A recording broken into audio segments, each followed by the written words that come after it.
Everyone says it takes money to make money. You know what? They couldn't be more wrong. I'll tell you this video's for you if you have more time than money. If you are killing it, you have plenty of money, I'll send you a different video. But I want you to really take an inventory of your mental and relationship capital. What is that? Mental capital is what are your unique ideas? What are your unique insights and strategies? What tools do you have? What kind of things are at your disposal? And if you're not sure, you can go to wealthfactory.com/ideas to help you come up with your $1 million idea. Now, the second piece is your relationship capital. Who do you know that can help you grow? Who are those people that are your biggest fans and advocates? Who are the people that want to buy what you have to offer, or that create accountability for you, or that you respect, or they give you the right type of advice to get to the next level? You've got to figure out that, because it doesn't take money to make money. It takes mental and relationship capital, and this is how you can be more resourceful regardless of your resources. It takes money to make money. That's what people that tell you that want your money. But what it really takes is thinking differently about things. Look, when I wrote Killing Sacred Cows, I exhausted my finances. I had over 100 real estate properties that were suffering in 2008 and business partners in those properties that were going illiquid and insolvent. And so it was kind of this chaotic, really crazy time, the first time in my life from starting my business in 1998 that I had a downturn, that I had a cash flow crunch. I was feeling the economy, and it wasn't that I needed to participate in the recession, it's that I wasn't prepared for it. And so this is where I became very resourceful, because I was about to go do on a tour, right? I paid $91,000 to Plan Television Arts, and they had me going to do a bunch of local CWs. They had me doing, some major media like ABC in New York City, and as well as some nationally syndicated radio shows. And so thinking, okay, how am I going to go about doing this? Well, when I was going to Phoenix, I just called a few of the relationships I knew in Phoenix and I said, why don't you stay at my place? I'll pick you up at the airport. I cashed in my points just to get my flights there, right? And then they even said, you know what? We know of this event and your book would be perfect for it. So they brought me in, I gave a speech in someone's kind of mansion. I sold enough books to not only pay for that trip, to pay for the next one. This was about being resourceful, right? This is really critical. And I even have clients that they love going to Disneyland. Well, how in the heck can you actually be profitable because you love to go to Disneyland? Well, they just created a Disney business, a website. They made $60,000 the first year showing people how to maximize their Disney experience. That's being resourceful. That's funding the things that you want to do in your life. So I'll break this down into 3 simple ways where you can be more resourceful even if you don't feel like you have the financial resources. One way is that you can crowdfund, and you can go find whatever those micro-funding sites are. That I have a friend, Jeff Hayes, and Jeff's come out with a lot of documentaries, and he'll put those on a crowdfunding site.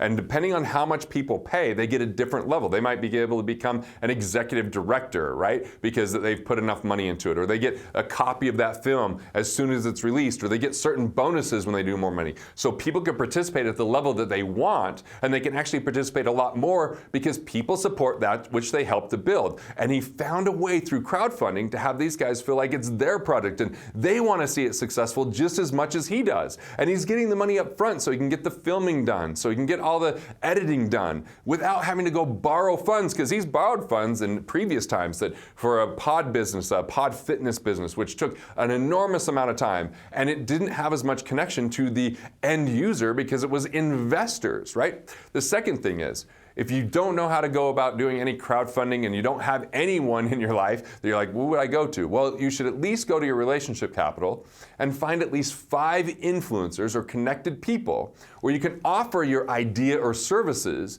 in trade. So you don't need money for this. The trade's going to be, they give you reviews. They become a case study. They're giving you feedback along the way. They can connect you to other people that this could benefit because they're influencers, and the key is to find influencers. 10 years ago, I met Patrick Gentempo. I helped him out with just one simple financial thing, and he's like, man, I got to introduce you to my people. Had me come to one of his events as an attendee, but then had me speak for 10 minutes. 7 clients from that. Some of those clients called and wanted me on other interviews. Then all of a sudden, I found myself doing a full day and a half at Patrick's, and 6 people did our full program from that. And then eventually, we did a couple $100,000 in one day just speaking for a day and a half at one of his events, and people wanting to hire us because now we had built that momentum. We had those case studies, we had those testimonials. It began with me just giving him advice that he didn't even pay for up front.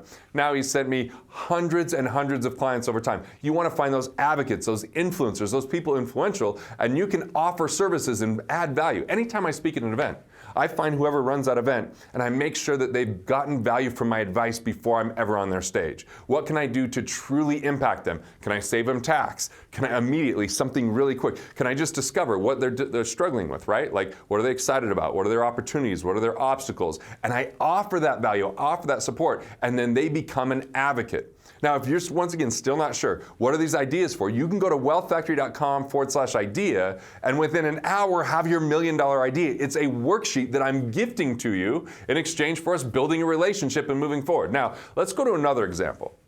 You can even just, on the third part, just trade work with someone that their skills can benefit your business or idea.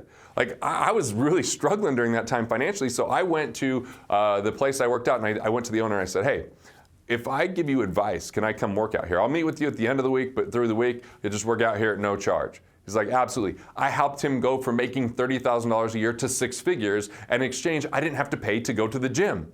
I've done this before with websites, with ghostwriting work, when I had a project called Wealth Book. I traded out helping someone create their compelling vision in their business. His name's Daniel, and then he was a student, and then when he actually opened his office, he made $7,800 the first week he was in business because I showed him how to win then play. I showed him how to create a compelling vision, and that vision actually got him free work where people built websites in order to come and get services that he offered because the vision was so compelling. So where can you do some of this trade work with someone who can benefit you for your business or idea even if you don't have the resources? See, everyone says it takes money to make money, and they just couldn't be more wrong. Now you have the knowledge to transform your thoughts into profits, so you can build this life you love and be a true value creator so you can have the wealth you deserve as well. Look, if you're looking for more on this topic, I'd urge you to go to my video that's called A Better Way to Raise Capital. This has to do with making money up front, making money from our ideas, being profitable from day one regardless of the resources you have, and building momentum so that you can accelerate your results and improve your wealth.